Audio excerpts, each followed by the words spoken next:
The Cold War arms race military strategies beyond combat. The Cold War arms race was not only about stockpiling weapons and preparing for direct combat, but also involved sophisticated military strategies designed to maintain global influence and deter conflict. Both the US and the Soviet Union focused on developing advanced technologies, including nuclear arsenals, missile systems, and intelligence-gathering tools to assert their dominance while avoiding full-scale war. The strategic focus extended beyond combat to include concepts like mutual assured destruction, MAD, proxy wars, and deterrence tactics, which aimed to weaken the opponent's position without triggering direct military confrontation. These strategies were essential for maintaining a balance of power, ensuring that each superpower could respond to threats without escalating into a nuclear conflict. 1. Deterrence and mutually assured destruction, MAD. During the Cold War, both the US and the Soviet Union aimed to prevent direct conflict through the threat of catastrophic retaliation. Both superpowers stockpiled thousands of nuclear warheads to maintain a credible deterrent, ensuring that any nuclear attack would be met with an overwhelming response. Systems like the US Strategic Air Command and Soviet missile silos were kept in a constant state of readiness to ensure quick retaliation. This strategy was governed by the doctrine of mutual assured destruction, MAD, which held that any nuclear strike would provoke an equal or greater counterattack, making a first strike irrational and effectively preventing direct nuclear war between the two superpowers. 2. Proxy wars and indirect engagement. During the Cold War, both the US and the USSR aimed to extend their influence without direct confrontation through a strategy of proxy wars. This approach involved supporting opposing factions in regional conflicts, allowing the superpowers to compete ideologically and strategically without risking a full-scale nuclear war. For example, in the Korean War, 1950 to 1953, the US supported South Korea, while the Soviet Union, alongside China, backed North Korea. These proxy wars allowed both the US and USSR to exert their influence and promote their ideologies, capitalism versus communism, without directly engaging each other, thus avoiding the risk of nuclear escalation while still attempting to expand their spheres of influence around the world. 3. Psychological and information warfare. During the Cold War, both the US and the Soviet Union sought to undermine each other's morale and international standing through a variety of tactics aimed at shaping public opinion and discrediting the rival superpower.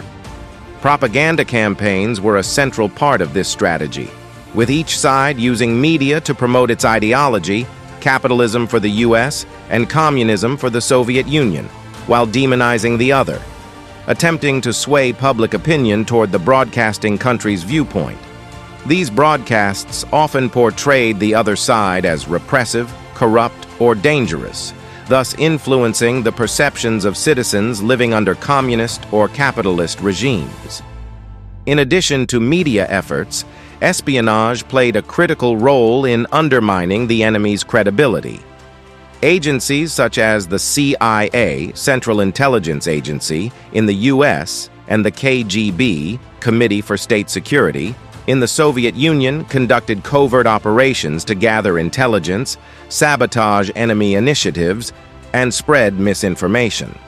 This psychological warfare aimed to not only weaken the enemy's internal stability and morale, but also damage their international reputation by exposing their vulnerabilities.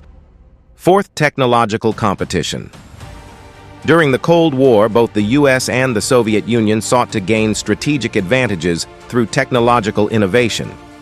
The space race became a key arena for demonstrating both technological and ideological superiority, with the Soviet Union's launch of Sputnik in 1957, the first artificial satellite, marking a major achievement that propelled the US to intensify its own efforts. 5. Economic strategies and containment. During the Cold War, Both the US and the Soviet Union sought to weaken each other's influence and resources. The US implemented strategies such as the Truman Doctrine, 1947, which provided military and economic aid to prevent the spread of communism, and the Marshall Plan, 1948, which helped rebuild Western Europe to create a capitalist bloc that could counter Soviet influence. 6. Arms control and diplomatic efforts. To reduce the risk of accidental war and manage the escalating arms race, both the United States and the Soviet Union pursued a series of arms control agreements aimed at capping or reducing their nuclear arsenals. Key treaties included the Strategic Arms Limitation Talks, SALT, which sought to freeze the number of strategic ballistic missile launchers and impose limits on the development of new nuclear weapon systems. Civil defense and preparedness.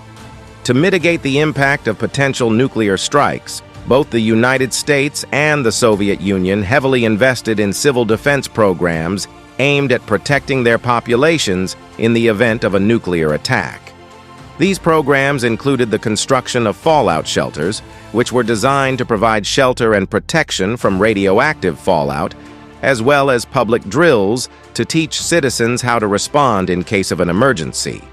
Particularly the duck and cover drills was widely debated, as experts argued that they would provide little protection from the devastating effects of a full-scale nuclear strike. Despite this, these efforts were seen as a way to reassure the public and create a sense of preparedness during the heightened fears of nuclear war. Ideological exportation and alliances. To expand their influence and secure allies during the Cold War, the United States and the Soviet Union established rival military alliances and pursued extensive economic and military aid programs.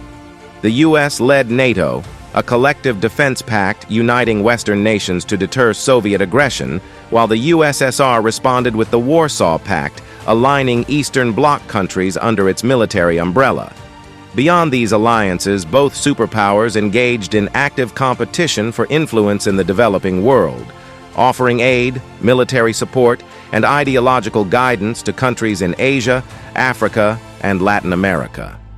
The U.S. used initiatives like the Marshall Plan to rebuild war-torn Europe and promote capitalism, while the USSR supported socialist movements and revolutions, providing economic aid and arms to sympathetic regimes.